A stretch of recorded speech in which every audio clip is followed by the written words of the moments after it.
Sandra Robinson, and she is a known television actress, a soap opera star. She's an author, an international speaker, a TV and radio host, and she founded Charisma on Camera Performance Coaching in 2010 and her equine-assisted coaching program, Charismatic Cowgirl, in 2017. She is master certified in NLP, hypnosis, stage mastery, and so many other things. And her mission is to help move people from where they are to where they are designed to be. So if that is you listening, which it is and it should be, then pay very close attention. We are going to have some major breakthroughs and ahas today. So Sandra, glad to be talking to you. Thank you so much. I'm glad to be here. Glad to have you. So what the heck do we need to be worried about, focused on, doing with our lives? What are we all doing wrong? How are we messed up, and how can we improve?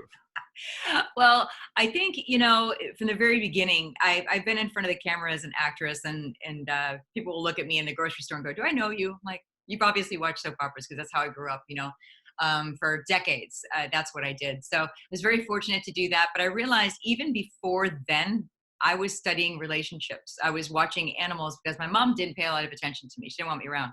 So it was all relationships for me, like wanting the relationship I didn't have with my mother. My father was busy working. He was wonderful, but not there. So I was looking at my exterior world and wondering how these animals related to one another. Funny thing is, when I got the opportunity to become an actor, I chose that voice instead of my own, because they didn't have the confidence from my mother's programming. We all have that bad programming. That's one thing we all have. And I ended up borrowing that voice as an actor for a long time. And what did I do working in soap operas? Learned about how relationships work, right? Because that was my job. I had to figure out what emotions went with what and why people react the way they do. So it is interesting that even now, when I'm into my coaching and I'm working with the horses and out in this latest venture, helping people with relationships and leadership and all of that, it's all relationship. And I think the number one thing that I see now is that relationships are not always easy, but I think that we have a real tendency to we make them so much more difficult. I don't think there's a lot of people that understand what a healthy relationship actually is in business or in life. And I understand it because there's a few reasons why we have such difficulty with that. So, and it's the same reasons for most of the people that I work with.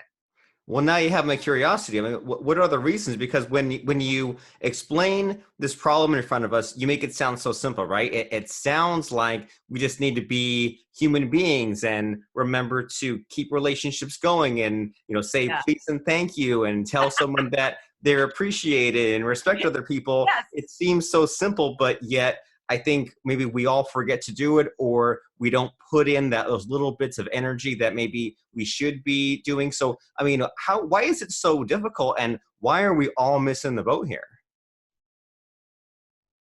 Well, I think the number one reason is there's two things actually that are at the top of the issue, if you want to call it that. You just said be human beings. The word be is really important in there. And I realized when I started working with the horses in the equine coaching, how difficult it is for us to just be, to actually just be in the moment, to be listening. You can say please and thank you, but is the other person even going to hear you? Do you even understand that there's a reason to say thank you?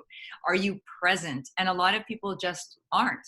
And when they haven't been trained to be present because we're so on our technical devices all the time, being present can sometimes make people feel vulnerable. And what I've noticed is this incredible increase, and it's on, they call it an epidemic of people that are claiming to be depressed. They're on depressant medication. Since 1999, that's just a little over a decade. In the last decade, suicides have increased 24%. If that was an illness, that would be considered an epidemic.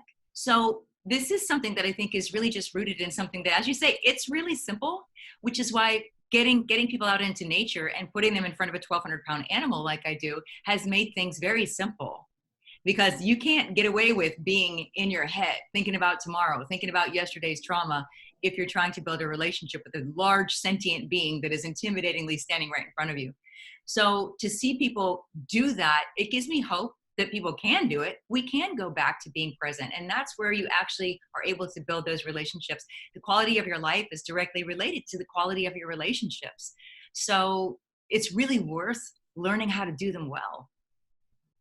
I agree completely. And it's so easy to uh, ignore the reality, ignore the present, and for little bits of time, right? To just like check the text messages, check the phone, not be there, or be imagining you're somewhere else, or someone else is talking, and then you're thinking about the next thing that you're saying. It's all innocent enough, but then when you see things like the suicide epidemic happening, or you see like people are unfulfilled or depressed or not where they want to be, then it's like all these little things add up to all these big things. And what I like about what you said there about being in front of that 1,200-foot animal, and we'll need to unpack that in a second, figure out what animal that is, what all that's about. But just from that little bit that you tease us with there, what that makes me think of is how you always hear about how our instincts don't serve us, right? How there's like, for example, the red car syndrome. Like you'll only notice the negative things, like the dangers in life. You'll notice the things that you don't have, or the bad news.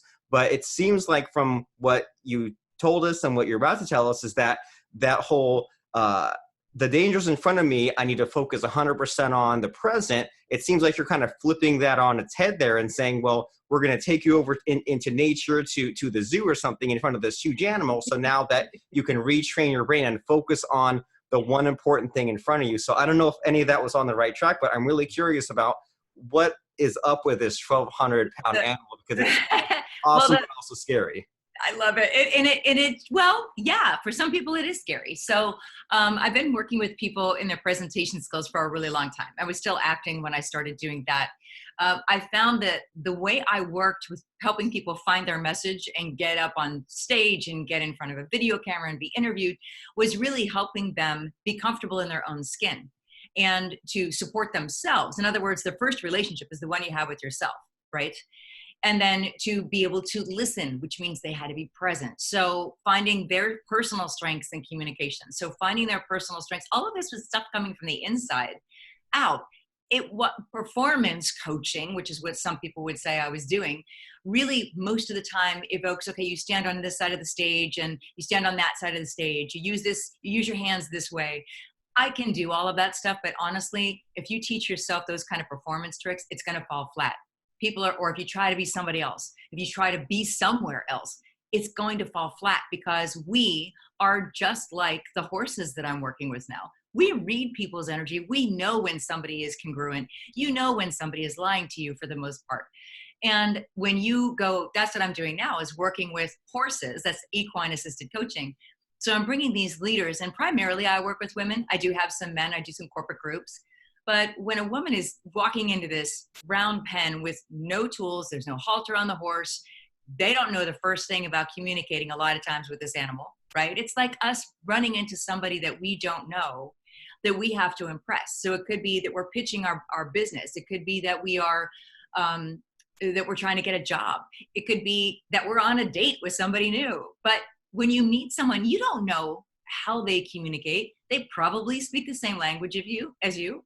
But you don't know what do they like to hear, what feels good to them, nothing. So when somebody turns to me and says, I don't know what this horse likes, well, the horse is trying to connect. They're prey animals. We are their predator. The first thing they want to do is feel safe. If we can make them feel safe, they're cool, and they'll bond with you, and they'll be your buddy, and they'll be your partner for the entire day. If we're doing a retreat, it's an entire day working with this partner.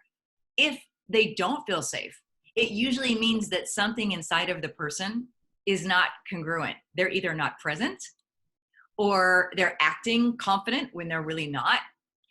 And when you think about it, when we run into somebody that is not present, that shakes our hand and looks over our shoulder as they're doing it, or somebody that is pretending to be something they're not, we don't really want to be around them. Something inside of us says, I'm going to go hang out with the people that are cool, right? It's the same thing. So when I'm working with the horses, that is the challenge that shows up a lot of time. It's just how to stand there and say, okay, I don't know what to do. And all of a sudden, when you say, I don't know what to do, that energy is completely congruent. And that animal will turn and befriend you. It is the craziest thing. But it's one of the reasons why equine-assisted everything is growing so exponentially. It's a little confusing, actually. When I first started working with equines in this coaching, people didn't understand what it was. They thought we were riding. They thought that I was doing therapy. And I want to make clear, I'm not doing therapy. I think that the people that do therapy with horses and handle PTSD and trauma, and I have people I refer to, they're amazing. They do amazing work.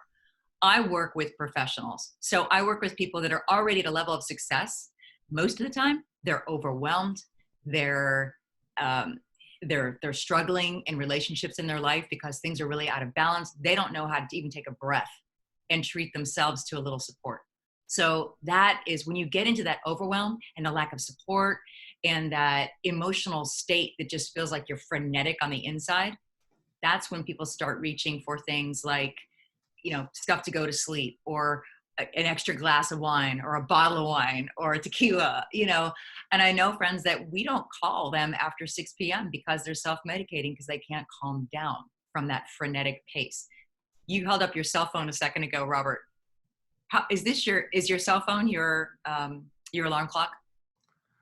Yes. Yeah. And it is probably for most of the people listening. But tell me, when you pick up that and you turn off your alarm clock and there's a Facebook notification, can you ignore it? I can. I would say that maybe a few years ago I wasn't able to, but like we mentioned that you hear these stories about how people have just gone so far off the deep end that I've been trying to do it in moderation, just like everything else, right? Like the phone in itself is not evil, just the overuse. So I do make it a point to say, okay, the alarm clock went off, turn it off and put the phone back down, because you always hear about how it turns into that panic cycle of like, if you wake up, check the messages, then you can't get out of it. You're like dependent on Facebook as a drug, just like the pills or the alcohol. That's such a scary place to be. It's so true. And in fact, that's what keeps people up a lot of times too. They'll be laying in bed and they'll have the phone, they'll be scrolling through it and they're looking for the likes, and it's that FOMO, right? The fear of missing out, that something is going on. So when ladies come we had a ladies retreat just last weekend, and I asked them to pick up a journal. I give them a beautiful journal, and then I say, in that box, I want you to drop your cell phones. And very rarely do I actually have them resist. And what's funny is that I'll have to chase a couple of them down inevitably at the end going, you forgot your phone. So that gives me hope that just in one day, they can appreciate what it's like to be in the now. And then we talk about how does that look whenever you're going back into your relationships with your loved ones, with your family, with your people that you manage, with your, you can't forget, with the people that you are speaking to, that you're marketing to. The same thing that I've heard you talk about on so much of your stuff, where you're like, you have to listen to what people want from you before you just serve it out to them. It's kind of the same. It's just a relationship. It's the same concept. So if you work from the inside out, your closest people, your employees, all the way on out to your marketing, you're going to have that healthy relationship building the entire way. And then getting in front of people and speaking really isn't that difficult. Once you know what the purpose of your speech is, once you know who you're serving and how to serve them, you can look them in the eye and give them your information, which is so valuable, and not be worried about yourself because you're solid in that. Does that make sense?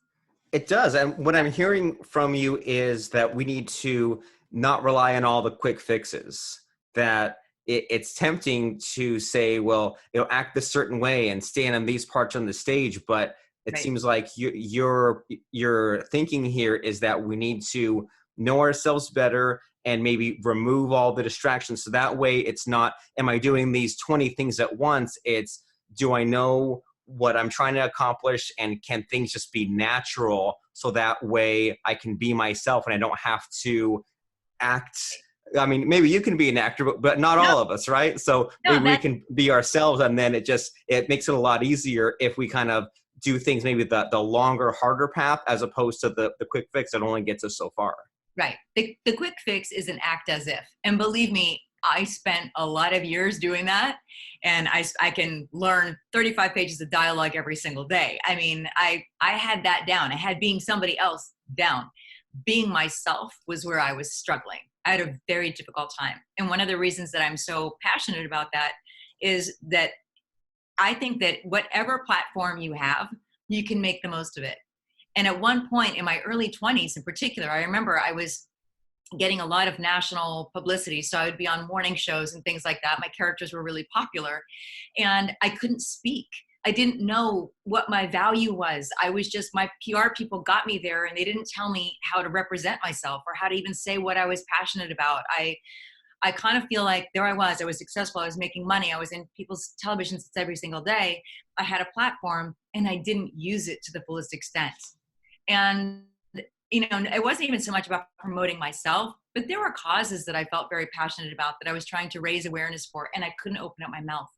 So I want people to be able to stand in their strength and use whatever platform they have. If they're number one in sales in their company, use it. You know, there's a way that you can use that. Everybody has something that they can stand on that's a platform, and acting as if, like you said, it's only going to get you so far. We see through that.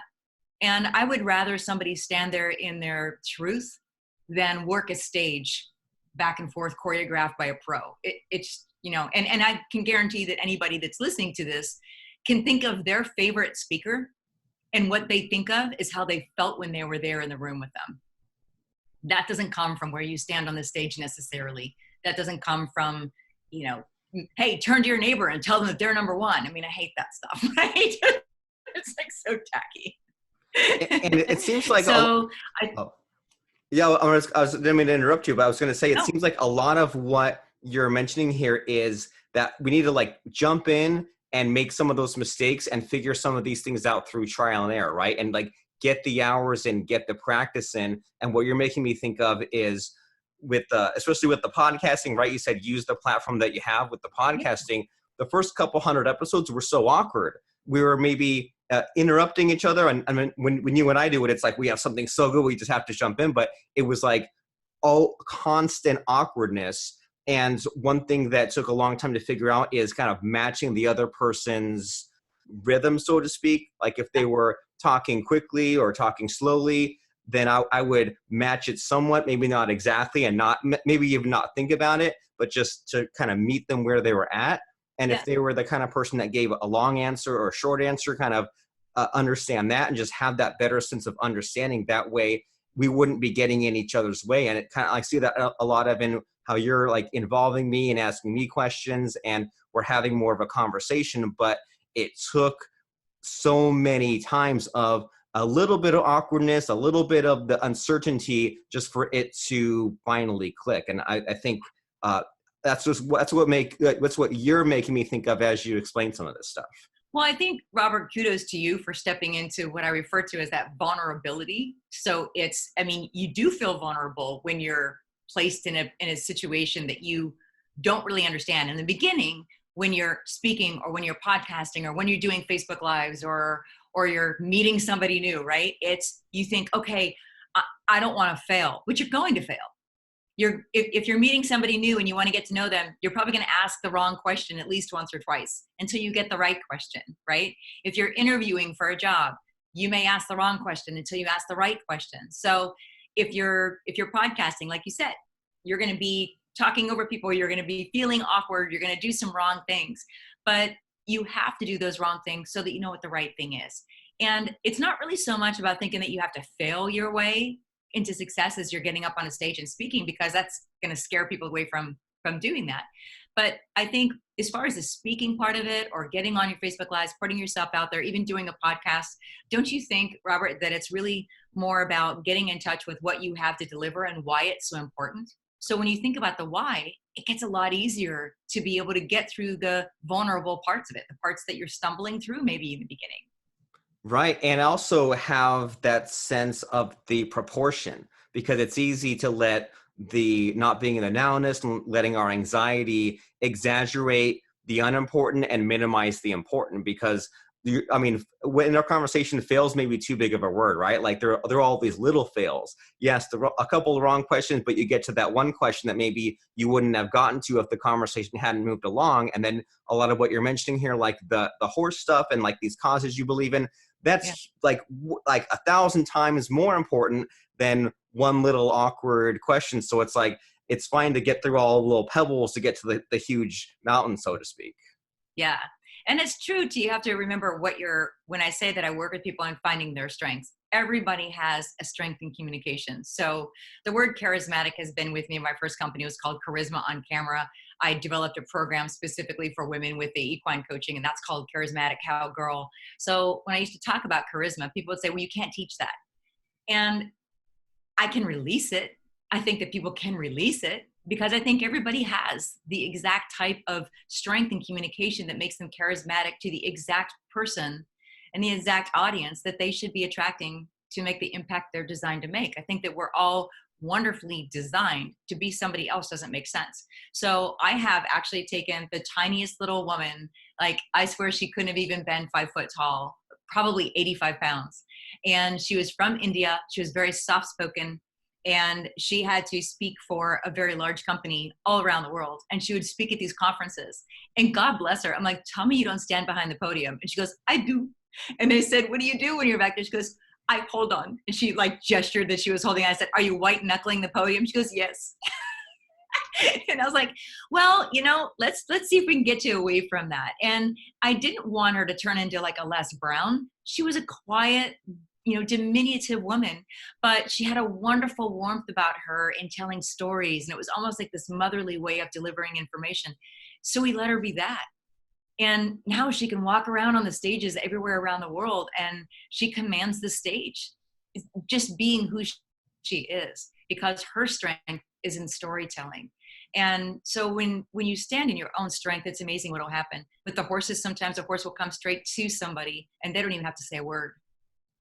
So it's a pretty amazing revelation, you know, when you realize, as you said in the beginning, sometimes it is that simple. And as you keep saying, focus on your strengths. Don't try to be someone that you're not. Don't try to be Les Brown. If there are those attributes that are within you that maybe aren't being utilized or covered up by other things, maybe you know, explore that and unpack that. And so as you're explaining all these things, is there maybe not so much a quick fix, but an easy win? Is there something that we could do at home and either do a quick assignment or keep something in mind so that way we can get a little bit of a hint or a taste of what we can be? What's interesting that sometimes the people that come to me don't realize what their most charismatic trait is. They don't really understand why people are drawn to them. So I do a few different things when I work with people. I do a personal branding assessment, which is so interesting because people will all of a sudden go, oh my gosh, that's me, you know, and I categorize them. We love to be categorized for some reason. But if you're not going to be working with me directly and doing the assessment, what can you do? My first thing is ask the people that are closest to you how they would describe you. And you may be surprised, you know, give me 3 words to describe me. And when you get those words back, you're like, really? I'm funny? Really? I'm witty? Really? I'm dependable? Like those things we just assume are commonplace when really that's the extraordinary thing about us. And we tend to not see it. It's the same with our story. We think, well, my story is not important. It's not extraordinary. It's not as good as that person over there. And we compare with someone else. It's a very dangerous thing to do because everybody has a story. Everybody has an amazing story. There's something you overcame that really highlights what you are strong in and how resilient you are and how smart you are and how creative you are, whatever it is. And we can't forget that you have that inside of you. Sometimes it takes a coach to be able to pull it out. But I would start with asking the people closest to you to give 3 words to describe you. It's very eye-opening. That's great in a number of ways, because we might be surprised in that it's not that, but then also be like, oh, it's this other thing that makes a lot of sense. And then also what I'm hearing from you is you get a little bit of that validation. Like you said, it's easy to downplay, discount the things we believe in or our stories or the things about us. But then if we get that feedback of people saying, well, no, this actually is interesting, then we can continue on forward and not have to fake it till we make it because we got that data along the way. And we mentioned a few times that you have these programs, you have these retreats, and we're hoping that people are so impressed and maybe their eyes have been opened in some way that they want to find out what you're all about and see how we can take the next steps. So can you tell us about these programs or these websites or ways that we can take action on some of this important information? Yeah, absolutely. First of all, I'm easy to find. So you can Google Sandra Dee, and it's Sandra Dee, like Sandra Dee is in Greece. Sandra Dee Robinson. And if you Google me, I'll pop up. I'm on Facebook a lot. I actually have a Facebook group there called Elevate. And you can ask to join that, where I actually share a lot of these lessons and things. And once a week I come on, I do a little training in the group, and it's usually on something related to what we're talking about, to kind of help people free up. So that's one way. If you want to experience the equine coaching, hey, even if you can't come to Austin and do it with me, then I would say look up somewhere that you can do it, because I'd love to see more people get out and do some form of nature therapy. I think it's amazing. But SandraDeeRobinson.com, you can go there, and that's pretty easy to find, both my performance coaching and the equine coaching. And I may be traveling with the equine coaching this year, actually, because it does, I'm in Austin, and it does get to be 197 degrees in May. So it's a little uncomfortable for everybody. So I've been requested to do a little travel. I may be doing that. So if you keep up with me on social media, LinkedIn, I'm not on Twitter so much, Instagram and Facebook. So if you keep up with me and I happen to come to your area, then definitely I want to meet you. So. Well, great. All the more reason to subscribe, right? Some people say, well, I'll plug my one event in this one podcast appearance, but it's better to get on the list. It's better to get on social media, because things change so much. And like you pointed out, it gets hot in the summer, right? Some people snowbird in the winter to go to a warm place. Maybe when it gets too hot, go over to a cold place. Who knows? So Google Sandra Dee, go to SandraDeeRobinson.com. Follow Sandra on LinkedIn, Facebook, join that group, and in general, look up the equine coaching. And one last thing before we wind down, would I have heard of any of these soap operas you've been on? I mean, I'm not the right gender, I'm not the right age demographic. Oh, you'd be surprised. I have a lot of guy fans. Come on now. So what are like the top 2 or 3 shows I would have heard of that you've been on? I grew up, my first job, I was actually still living at home in Pittsburgh, and I got the job on Another World. And I played that character for all told 9 years. I started there, went 6 years, left, came back. So I was on Another World, Sunset Beach, Bold and the Beautiful, General Hospital, Days of Our Lives. I moved to new media once that started to kick in. And there's a show called The Bay, which has actually been nominated, might have even won. I think it's won some Emmys at this point. Once I moved to Austin, they go and win Emmys, but it's a great show. So I've been, and then you'll see me on nighttime shows. Those things still show up. So people will call me up and say, I saw you on CSI, or I saw you on 2.5 Men, or I saw you on this. So I'll still pop up in some of those feeds for the nighttime stuff. But the soaps were a very steady, great life for me for a while. I don't miss it, because I'm kind of happy in my own skin now, which makes me feel really good. I don't have to borrow a personality anymore.